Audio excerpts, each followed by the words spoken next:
എല്ലാ വിദ്യാർത്ഥികൾക്കും പുതിയൊരു വീഡിയോയിലേക്ക് സ്വാഗതം. ഈ വർഷത്തെ LBS nursing and paramedical degree കോഴ്സുകളിലേക്കുള്ള പ്രവേശനത്തിനായിട്ടുള്ള അപേക്ഷ സമർപ്പിച്ചിട്ടുള്ള വിദ്യാർത്ഥികളിൽ പലരും പറയുന്ന കാര്യമാണ് വിദ്യാർത്ഥികളുടെ അപേക്ഷ വെരിഫിക്കേഷൻ ആയിട്ടില്ല എന്നുള്ളത്. കുറേ നാളായി അപേക്ഷിച്ചു, പക്ഷേങ്കിൽ വെരിഫിക്കേഷൻ ആയിട്ടില്ല എന്നുള്ളത്. അപ്പോൾ വിദ്യാർത്ഥികൾ മനസ്സിലാക്കേണ്ട പ്രധാനപ്പെട്ട കാര്യം, വിദ്യാർത്ഥികളുടെ അപേക്ഷ സ്റ്റെപ്പ് ബൈ സ്റ്റെപ്പായിട്ടാണ് വെരിഫിക്കേഷൻ ചെയ്യുന്നത്. അതായത് നിങ്ങളുടെ ഓരോരുത്തരുടെയും അപേക്ഷ LBS സെൻട്രലിലെ ഉദ്യോഗസ്ഥർ ഓരോ അപേക്ഷ 1 by 1 ആയിട്ടാണ് ചെക്ക് ചെയ്യുന്നത്. അപ്പോൾ അതുകൊണ്ടാണ് നിങ്ങളുടെ അപേക്ഷ വെരിഫൈ ചെയ്യാനായിട്ട് ലേറ്റ് ആകുന്നത്. അപ്പോൾ ഈ ഒരു ജൂൺ 26-ാം തീയതി വരെ വെരിഫിക്കേഷൻ ചെയ്യപ്പെടുന്നുണ്ട്. അപ്പോൾ അതിനുള്ളിൽ ചിലപ്പോൾ വെരിഫിക്കേഷൻ ചെയ്യപ്പെട്ട് ആ ഒരു വെരിഫിക്കേഷനൊക്കെ കംപ്ലീറ്റ് ചെയ്യപ്പെടും. അപ്പോൾ നിലവിൽ LBSൻ്റെ BSc nursing and paramedical degree കോഴ്സിലേക്കുള്ള അപേക്ഷകൾ ഈ ഒരു ജൂൺ 12-ാം തീയതി വരെയാണ് നൽകാൻ സാധിക്കുക. ജൂൺ 12-ാം തീയതി വരെ വിദ്യാർത്ഥികൾക്ക് അപേക്ഷാ ഫീസ് നൽകുകയും അതുപോലെ തന്നെ ആപ്ലിക്കേഷൻ കംപ്ലീറ്റ് ചെയ്യുന്നതിനായിട്ട് ജൂൺ 15-ാം തീയതി വരെയും വിദ്യാർത്ഥികൾക്ക് അവസരം നൽകിയിട്ടുണ്ട്. അപ്പോൾ ജൂൺ 12-ാം തീയതി വരെയാണ് വിദ്യാർത്ഥികൾക്ക് ഈ ഒരു ആപ്ലിക്കേഷൻ നൽകുന്നതിനായിട്ട്, അതായത് ഈ ഒരു ഫീ പേയ്മെൻറ്റ് നടത്തുന്നതിനായിട്ട് സാധിക്കുന്നത്. അപ്പോൾ ഇതുവരെ അപേക്ഷ നൽകാതെ വിദ്യാർത്ഥികളുണ്ടെങ്കിൽ ഉടൻ അപേക്ഷ സമർപ്പിക്കാനായിട്ട് ശ്രദ്ധിക്കുക. അതുപോലെ തന്നെ ഫിഷർമാൻ രജിസ്ട്രേഷനുള്ള വിദ്യാർത്ഥികൾ അതായത് ഫിഷർമാൻ രജിസ്ട്രേഷനുള്ളവരുടെ മക്കളുണ്ടെങ്കിൽ അവർക്കായിട്ട്, അതായത് ആ ഒരു ഫീസ് ആനുകൂല്യം ലഭിക്കുന്നതിനായിട്ട് ഇവിടെ certificate for children of fisherman fee concession എന്ന് പറഞ്ഞുകൊണ്ട് ഒരു ഫോമിൻ്റെ ലിങ്ക് നൽകിയിട്ടുണ്ട്. അത് ഡൗൺലോഡ് ചെയ്തിട്ട് ആ ഒരു ഫില്ല് ചെയ്ത് ആ ഒരു ബോർഡിൽ നിന്നും ആ ഒരു സർട്ടിഫിക്കറ്റ് വാങ്ങിക്കുകയും അത് അപേക്ഷ നൽകുന്ന സമയത്ത് അപ്ലോഡ് ചെയ്യുകയും ചെയ്യേണ്ടതാണ്. നിങ്ങൾക്ക് എന്തൊക്കെ തരത്തിൽ സംവരണമുണ്ടോ ആ ഒരു എല്ലാവിധ സംവരണത്തിൻ്റെയും ഡോക്യുമെൻറ്റുകൾ അപേക്ഷ നൽകുന്ന സമയത്ത് തന്നെ വിദ്യാർത്ഥികൾ അപ്ലോഡ് ചെയ്ത് കൊടുക്കേണ്ടതാണ്. അതുപോലെ തന്നെ പല വിദ്യാർത്ഥികളും പറഞ്ഞിട്ടുള്ള കാര്യമാണ് വിദ്യാർത്ഥികളുടെ വെരിഫിക്കേഷൻ അതായത് റിജക്റ്റ് ചെയ്യപ്പെട്ടിട്ടുണ്ട് എന്നുള്ളത്. അതായത് വെരിഫിക്കേഷൻ റിജക്റ്റഡ് പ്രൊവിഷണലി എന്ന് പറഞ്ഞുകൊണ്ട് നിങ്ങളുടെ ആപ്ലിക്കേഷൻ സ്റ്റാറ്റസ് നോക്കുന്ന സമയത്ത് കാണുകയാണ്, ചുവപ്പ് കളറിൽ കാണുകയാണ്. അങ്ങനെയെങ്കിൽ സാധാരണഗതിയിൽ നിങ്ങളുടെ ആപ്ലിക്കേഷൻ ആക്സെപ്റ്റ് ചെയ്യുകയാണെങ്കിൽ യുവർ ആപ്ലിക്കേഷൻ ആക്സെപ്റ്റഡ് പ്രൊവിഷണലി എന്ന് പറഞ്ഞുകൊണ്ട് പച്ച കളറിൽ കാണാൻ പറ്റും. അതുപോലെ റിജക്റ്റ് ചെയ്യപ്പെടുകയാണെങ്കിൽ ചുവപ്പ് കളറിലും കാണാൻ സാധിക്കും. അതുപോലെ തന്നെ നിങ്ങളുടെ അപേക്ഷയിൽ എന്താണ് തെറ്റായിട്ട് രേഖപ്പെടുത്തിയിട്ടുള്ളത് എന്നുള്ളത് റിമാർക്സ് ആയിട്ട് കാണുന്നതിനും സാധിക്കുന്നതാണ്. അപ്പോൾ എന്തെങ്കിലും റിമാർക്സ് ഉണ്ടെങ്കിൽ അത് പരിഹരിക്കാൻ ആവശ്യമായിട്ടുള്ള സർട്ടിഫിക്കറ്റുകളും അതുപോലെ തന്നെ എന്തൊക്കെ ഡോക്യുമെൻറ്റുകളാണ് വേണ്ടത് അത് നിങ്ങൾ അപ്ലോഡ് ചെയ്ത് കൊടുക്കേണ്ടതാണ്. അപ്പോൾ വിദ്യാർത്ഥികൾക്ക് റിമാർക്സ് എന്നുള്ള ഭാഗത്ത് ആ ഒരു എന്താണ് തെറ്റുള്ളത് എന്നുള്ള കാര്യം കറക്റ്റായിട്ട് രേഖപ്പെടുത്തിയിട്ടുണ്ടാവും. അതുപോലെ തന്നെ അത് പരിഹരിക്കാൻ ആവശ്യമായിട്ടുള്ള ഡോക്യുമെൻറ്റുകൾ അപ്ലോഡ് ചെയ്യാനുള്ള ലിങ്ക് അവിടെ നൽകിയിട്ടുണ്ടെങ്കിൽ വിദ്യാർത്ഥികൾ ആ ഒരു ഡോക്യുമെൻറ്റുകൾ അപ്ലോഡ് ചെയ്ത് നൽകേണ്ടതാണ്. അപ്പോൾ എന്താണ് തെറ്റുള്ളത് ആ ഒരു തെറ്റ് നിങ്ങൾ കറക്റ്റായിട്ട് റിമാർക്സ് ആയിട്ട് കൊടുത്തിട്ടുണ്ടാകും. അത് ജസ്റ്റ് നിങ്ങൾ നോക്കുക, അതിനുശേഷം അത് പരിഹരിക്കാൻ ആവശ്യമായിട്ടുള്ള ഡോക്യുമെൻറ്റ് അപ്ലോഡ് ചെയ്ത് കൊടുക്കുക. അപ്പോൾ വിദ്യാർത്ഥികളുടെ അപേക്ഷയിൽ ചിലപ്പോൾ വാലിഡിറ്റി കഴിഞ്ഞ എന്തെങ്കിലും ഡോക്യുമെൻറ്റ് അപ്ലോഡ് ചെയ്ത് പോയിട്ടുണ്ടാകും. അതുപോലെ തന്നെ മറ്റെന്തെങ്കിലും കാര്യങ്ങൾ, അതായത് നിങ്ങളുടെ സിഗ്നേച്ചറോ അല്ലെങ്കിൽ നിങ്ങളുടെ ഫോട്ടോയോ അങ്ങനെ എന്തെങ്കിലും പ്രോബ്ലംസ് ഉണ്ടെങ്കിൽ എന്താണ് പ്രോബ്ലം എന്നുള്ളത് റിമാർക്സിൽ നോക്കുകയും ആ ഒരു തെറ്റെന്താണ് എന്നുള്ളത് പരിഹരിക്കാൻ ആവശ്യമായിട്ടുള്ള ഡോക്യുമെൻറ്റുകൾ നിങ്ങൾ അപ്ലോഡ് ചെയ്ത് കൊടുക്കുകയും ചെയ്യേണ്ടതാണ്. അപ്പോൾ വിദ്യാർത്ഥികൾക്ക് ആ ഒരു ലിങ്ക് അവിടെ വന്നിട്ടുണ്ടെങ്കിൽ ആ ഒരു കാര്യം നിങ്ങൾ ചെയ്യുക. അതുപോലെ തന്നെ വിദ്യാർത്ഥികൾക്ക് ശ്രദ്ധിക്കേണ്ട പ്രധാനപ്പെട്ട മറ്റൊരു കാര്യമാണ്, നിങ്ങൾക്ക് ഈ ഒരു പാസ്വേഡ് നിങ്ങൾ മറന്നു പോവുകയാണെങ്കിൽ സാധാരണഗതിയിൽ നിങ്ങളുടെ പേര് @2024 എന്ന രീതിയിലാണ് പാസ്വേഡ് പല അക്ഷയയിൽ നിന്നും കൊടുക്കാറുള്ളത്. അപ്പോൾ അതുകൊണ്ട് തന്നെ നിങ്ങൾ ആ ഒരു രീതിയിൽ നിങ്ങളുടെ പാസ്വേഡ് മറന്നു പോയിട്ടുണ്ടെങ്കിൽ ജസ്റ്റ് ഒന്ന് ആ ഒരു രീതിയിൽ ട്രൈ ചെയ്ത് നോക്കുക. അപ്പോൾ ട്രൈ ചെയ്തിട്ടും നിങ്ങൾക്ക് കിട്ടുന്നില്ല എങ്കിൽ നിങ്ങൾ ചെയ്യേണ്ട പ്രധാനപ്പെട്ട കാര്യം, ഇവിടെ നിങ്ങളുടെ ആപ്ലിക്കേഷൻ നമ്പർ കൊടുക്കുക, വെരിഫൈ ബട്ടൺ ക്ലിക്ക് ചെയ്യുക, വെരിഫൈ ചെയ്യും. അപ്പോൾ നിങ്ങൾക്ക് നിങ്ങളുടെ രജിസ്ട്രേഷൻ ഐഡിയും അതുപോലെ തന്നെ പാസ്വേഡും നൽകുക. അതിനുശേഷം നിങ്ങൾ ചെയ്യേണ്ടത് അവിടെ നിങ്ങൾക്ക് ഫോർഗോട്ട് പാസ്വേഡ് എന്ന് പറഞ്ഞുകൊണ്ട് ഇവിടെ നിങ്ങൾക്ക് ഒരു ഓപ്ഷൻ കാണാം, ആ ഒരു ലിങ്കിൽ ക്ലിക്ക് ചെയ്യുക. അപ്പോൾ ഈ ഒരു ഡീറ്റെയിൽസ് ഒക്കെ കൊടുത്തു കഴിഞ്ഞാൽ മാത്രമാണ് ഈ ഒരു ഫോർഗോട്ട് പാസ്വേഡ് ആ ഒരു ലിങ്ക് വർക്കാകുള്ളൂ. അല്ലെങ്കിൽ ഈ ഒരു പേജ് തന്നെയാണ് ഇങ്ങനെ കാണിച്ചുകൊണ്ടിരിക്കുക. അപ്പോൾ നിങ്ങൾ ആ ഒരു ലിങ്കിൽ ക്ലിക്ക് ചെയ്യുന്ന സമയത്ത് നിങ്ങൾക്ക് പിന്നീട് അതായത് ആ ഒരു പേജിൽ അത് നിങ്ങൾ പാസ്വേഡ് ഫോർഗോട്ട് ചെയ്യുന്നതിനായിട്ട് ആപ്ലിക്കേഷൻ നമ്പറും രജിസ്ട്രേഷൻ ഐ ഡിയും കൊടുക്കുക. ആദ്യം ആപ്ലിക്കേഷൻ നമ്പർ കൊടുത്ത് വെരിഫൈ ചെയ്യുക, അതിനുശേഷം രജിസ്ട്രേഷൻ ഐ ഡി കൊടുക്കുക. അപ്പോൾ അത് കൊടുത്ത ശേഷം ഫോർഗോട്ട് പാസ്വേഡ് ബട്ടണിൽ ക്ലിക്ക് ചെയ്യുക.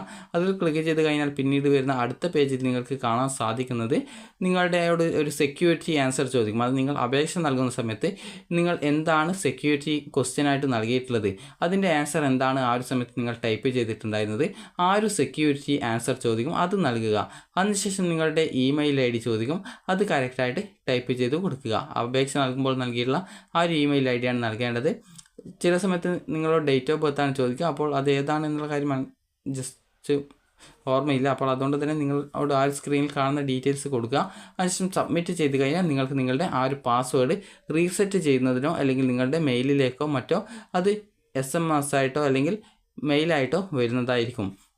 അതുപോലെ തന്നെ വിദ്യാർത്ഥികൾക്ക് എന്നിട്ടും നിങ്ങൾക്ക് ആ ഒരു പാസ്വേഡ് കിട്ടുന്നില്ലെങ്കിൽ നിങ്ങൾ LBS സെൻറ്ററുമായിട്ട് കോൺടാക്റ്റ് ചെയ്യേണ്ടതാണ്. അപ്പോൾ നിങ്ങളെ അവർ ഹെൽപ്പ് ചെയ്യുന്നതായിരിക്കും. അതുകൊണ്ട് തന്നെ പാസ്വേഡ് മറന്നുപോയത് കൊണ്ട് വിദ്യാർത്ഥികൾ പേടിക്കേണ്ട ആവശ്യമില്ല.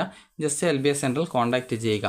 LBS സെൻറ്ററിൻ്റെ നമ്പർ ഈ ഒരു വെബ്സൈറ്റിൽ, അതായത് നിങ്ങൾ ജസ്റ്റ് പ്രോസ്പെക്ടസിൽ നോക്കിയാൽ മതി, അതിൽ LBS സെൻറ്ററിൻ്റെ നമ്പർ കൊടുത്തിട്ടുണ്ട്.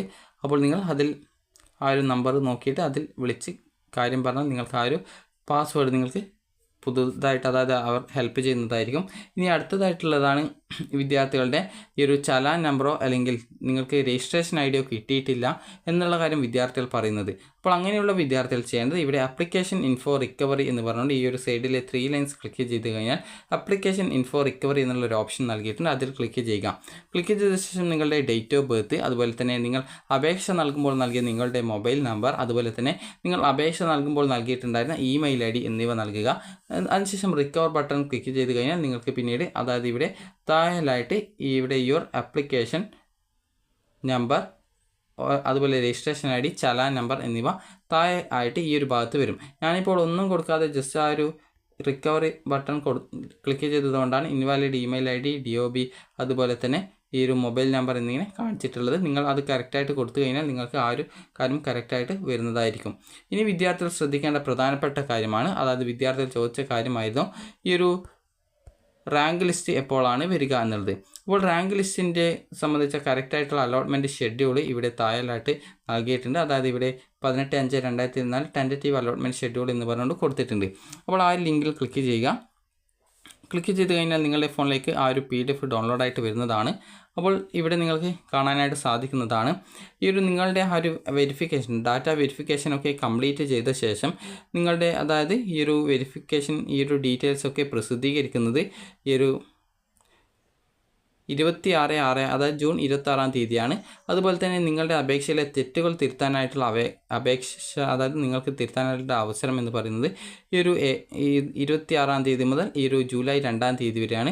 അതിനുശേഷം റാങ്ക് ലിസ്റ്റ് വരുന്നത് ആദ്യം താൽക്കാലിക റാങ്ക് ലിസ്റ്റാണ് വരിക, അത് ഈ ഒരു ജൂലൈ 8-ാം തീയതിയും. അതിനുശേഷം അപേക്ഷയിൽ നിങ്ങൾക്ക് ആ റാങ്ക് ലിസ്റ്റുമായി ബന്ധപ്പെട്ട് എന്തെങ്കിലും പരാതികളുണ്ട്, അതായത് നിങ്ങളുടെ മാർക്കോ മറ്റോ സംബന്ധിച്ചുള്ള പരാതികളൊക്കെ ഉണ്ടെങ്കിൽ അത് പരിഹരിക്കുന്നതിന് ആവശ്യമായിട്ടുള്ള ആ ഒരു കാര്യങ്ങളൊക്കെ നിങ്ങൾക്ക് ഈ ഒരു LBS സെൻറ്ററിൽ അയച്ചു നൽകാവുന്നതാണ്. അപ്പോൾ അങ്ങനെ പരാതികളുണ്ടെങ്കിൽ അത് അയച്ചു നൽകിയ ശേഷം നിങ്ങൾക്ക് അത് പരിഹരിച്ച് ഫൈനൽ റാങ്ക് ലിസ്റ്റ് വരുന്നത് ഇവിടെ ജൂലൈ 10-ാം തീയതിയാണ്. അപ്പോൾ അതിനുശേഷം ഓപ്ഷൻ രജിസ്ട്രേഷൻ ആരംഭിക്കുന്നതാണ് ഈ ഒരു ജൂലൈ 10 മുതൽ ജൂലൈ 15-ാം തീയതി വരെയാണ്. അപ്പോൾ ഈ ഒരു ഓപ്ഷൻ രജിസ്ട്രേഷൻ ടൈമിൽ നിങ്ങളുടെ താല്പര്യത്തിനനുസരിച്ച് വന്നിട്ടുള്ള കോളേജുകളിൽ നിങ്ങളുടെ താല്പര്യത്തിനനുസരിച്ചുള്ള എല്ലാ കോളേജും ഓപ്ഷനായിട്ട് വെക്കാവുന്നതാണ്. അപ്പോൾ വിദ്യാർത്ഥികൾ ചോദിച്ച മറ്റൊരു സംശയമായിരുന്നു വിദ്യാർത്ഥികളുടെ +2-ൻ്റെ മാർക്ക് വീണ്ടും നിങ്ങൾ അപ്ലോഡ് ചെയ്ത് കൊടുക്കണോ, അല്ലെങ്കിൽ +2-ൻ്റെ മാർക്ക് എപ്പോഴാണ് നൽകേണ്ടത് എന്നുള്ളത്. അപ്പോൾ വിദ്യാർത്ഥികൾ അപേക്ഷ നൽകുന്ന സമയത്ത് തന്നെ നിങ്ങളുടെ +2-ൻ്റെ മാർക്ക് ലിസ്റ്റ് നിങ്ങൾ അപ്ലോഡ് ചെയ്ത് നൽകിയിട്ടുണ്ടായിരുന്നു. അപ്പോൾ മുൻവർഷങ്ങളിലായിരുന്നെങ്കിൽ സാധാരണ ഈ ഒരു അപേക്ഷ ആരംഭിച്ച ശേഷമായിരുന്നു ഈ ഒരു +2-ൻ്റെ റിസൾട്ട് വന്നിട്ടുണ്ടായിരുന്നത്. അതുകൊണ്ടാണ് വിദ്യാർത്ഥികൾ വീണ്ടും +2-ൻ്റെ മാർക്ക് അപ്ലോഡ് ചെയ്ത് നൽകണം എന്ന് പറഞ്ഞിട്ടുണ്ടായിരുന്നത്. അപ്പോൾ നിലവിൽ ഈ ഒരു +2 റിസൾട്ട് നേരത്തെ വന്നതുകൊണ്ട് തന്നെ നിങ്ങൾ ഓൾറെഡി അതിൻ്റെ ആ ഒരു മാർക്ക് ഡീറ്റെയിൽസും മറ്റും അപ്ലോഡ് ചെയ്ത് കൊടുത്തിട്ടുണ്ടാകുമെന്നാണ് കരുതുന്നത്. അതുപോലെ തന്നെ അതിൻ്റെ ആ ഒരു, അതായത് റിസൾട്ടിൻ്റെ പ്രിൻ്റ് ഔട്ടും നിങ്ങൾ അപ്ലോഡ് ചെയ്ത് കൊടുത്തിട്ടുണ്ടാകും. അപ്പോൾ അതിനുശേഷം നിങ്ങൾ ഈ ഒരു ഡാറ്റ, നിങ്ങളുടെ ഈ ഒരു വെരിഫിക്കേഷന് ശേഷം നിങ്ങളുടെ ഡാറ്റാസൊക്കെ വെബ്സൈറ്റിൽ പ്രസിദ്ധീകരിക്കും. അപ്പോൾ ആ ഒരു സമയത്ത് നിങ്ങൾക്ക് ലോഗിൻ ചെയ്ത് കഴിഞ്ഞാൽ നിങ്ങളുടെ ഡാറ്റാസ്, അതായത് നിങ്ങൾ ഇതുവരെ നൽകിയുള്ള അപേക്ഷ നൽകുമ്പോൾ നൽകിയിട്ടുള്ള എല്ലാ ഡീറ്റെയിൽസും, അതുപോലെ നിങ്ങളുടെ ഫിസിക്സ്, കെമിസ്ട്രി, ബയോളജി എന്നിവയുടെയൊക്കെ മാർക്കും നിങ്ങൾക്ക് കാണാനായിട്ട് സാധിക്കും. അപ്പോൾ അത് കണ്ടിട്ട് നിങ്ങൾക്ക് എന്തെങ്കിലും തെറ്റുകൾ ഉണ്ടെങ്കിൽ അത് പരിഹരിക്കുന്നതിന് ആവശ്യമായിട്ടുള്ള ഡോക്യുമെൻറ്റുകളൊക്കെ അപ്ലോഡ് ചെയ്ത് നൽകാവുന്നതാണ്. നിങ്ങളുടെ ആപ്ലിക്കേഷൻ ആക്സെപ്റ്റ് ചെയ്യപ്പെടുക ണെങ്കിൽ വിദ്യാർത്ഥികൾക്ക് ഈ ആപ്ലിക്കേഷൻ ആക്സെപ്റ്റഡ് പ്രൊവിഷണലി എന്ന് പറഞ്ഞുകൊണ്ട് പച്ച കളറിൽ കാണാൻ സാധിക്കും. അതേസമയം നിങ്ങളുടെ ആപ്ലിക്കേഷൻ താൽക്കാലികമായിട്ട് റിജക്റ്റ് ചെയ്യപ്പെട്ടിട്ടുണ്ട്, എന്തെങ്കിലും ആ ഡോക്യുമെൻ്റ് അപ്ലോഡ് ചെയ്തതിൽ വന്നിട്ടുള്ള തെറ്റുകൾ കാരണം നിങ്ങളുടെ ആപ്ലിക്കേഷൻ റിജക്റ്റ് ചെയ്യപ്പെട്ടിട്ടുണ്ടെങ്കിൽ ആപ്ലിക്കേഷൻ റിജക്റ്റഡ് പ്രൊഫഷണലി എന്ന് പറഞ്ഞിട്ട് ചുവപ്പ് കളറിൽ കാണാൻ സാധിക്കും. അപ്പോൾ അങ്ങനെയുള്ള വിദ്യാർത്ഥികൾ റിമാർക്സ് നോക്കുകയും റിമാർക്സിൽ എന്താണ് തെറ്റായിട്ട് രേഖപ്പെടുത്തിയിട്ടുള്ളത്, അതുപോലെ എന്തെങ്കിലും സർട്ടിഫിക്കറ്റിൻ്റെ പ്രോബ്ലമാണോ എന്നിങ്ങനെയുള്ള കാര്യങ്ങളൊക്കെ മനസ്സിലാക്കി അത് പരിഹരിക്കുന്നതിന് ആവശ്യമായിട്ടുള്ള ഡോക്യുമെൻറ്റുകൾ വിദ്യാർത്ഥികൾ അപ്ലോഡ് ചെയ്ത് നൽകേണ്ടതാണ്. അപ്പോൾ നിങ്ങളുടെ ആ ഒരു പേജിൽ ലിങ്ക് ഉണ്ടെങ്കിൽ നിങ്ങൾ അതുവഴി അപ്ലോഡ് ചെയ്ത് ആ ഒരു കാര്യം ചെയ്യുക. അപ്പോൾ നിങ്ങൾക്ക് ഈ ഒരു വീഡിയോ ഉപകാരപ്രദമായിട്ടുണ്ടെന്ന് കരുതുന്നു. ഉപകാരപ്രദമായിട്ടുണ്ടെങ്കിൽ ലൈക്ക് ചെയ്യുക. അപ്പോൾ റാങ്ക് ലിസ്റ്റ് പ്രസിദ്ധീകരിക്കുന്നത് ഈ ഒരു ജൂലൈ 10-ാം തീയതിയാണ്. അതുപോലെ തന്നെ ചിലപ്പോൾ വെരിഫിക്കേഷൻ നേരത്തെ ആവുകയാണെങ്കിൽ ഈ ഒരു ഡേറ്റിലും മാറ്റം ഉണ്ടായിരിക്കുന്നതായിരിക്കും. അപ്പോൾ വിദ്യാർത്ഥികൾക്കുള്ള ഓപ്ഷൻ രജിസ്ട്രേഷൻ ജൂലൈ 10 മുതൽ ജൂലൈ 15-ാം തീയതി വരെയാണ്. അതുപോലെ തന്നെ സി പാസിൻ്റെ അലോട്ട്മെൻറ്റ് അപേക്ഷ ആരംഭിച്ചിട്ടുണ്ട്. അപ്പോൾ താല്പര്യമുള്ള വിദ്യാർത്ഥികൾ സി പാസ് വഴി അപ്ലൈ ചെയ്യുക. AIMCS-FNCK, PNC മേക്ക് തുടങ്ങിയവയുടെ ഈ ഒരു അപേക്ഷ നിലവിൽ ആരംഭിച്ചിട്ടില്ല. അപ്പോൾ അത് ഉടൻ ആരംഭിക്കുമെന്നാണ് പ്രതീക്ഷിക്കുന്നത്. അപ്പോൾ വിദ്യാർത്ഥികൾക്ക് ഈ ഒരു വീഡിയോ ഉപകാരപ്രദമായിട്ടുണ്ടെങ്കിൽ ലൈക്ക് ചെയ്യുക, ഷെയർ ചെയ്യുക. Thank you for watching.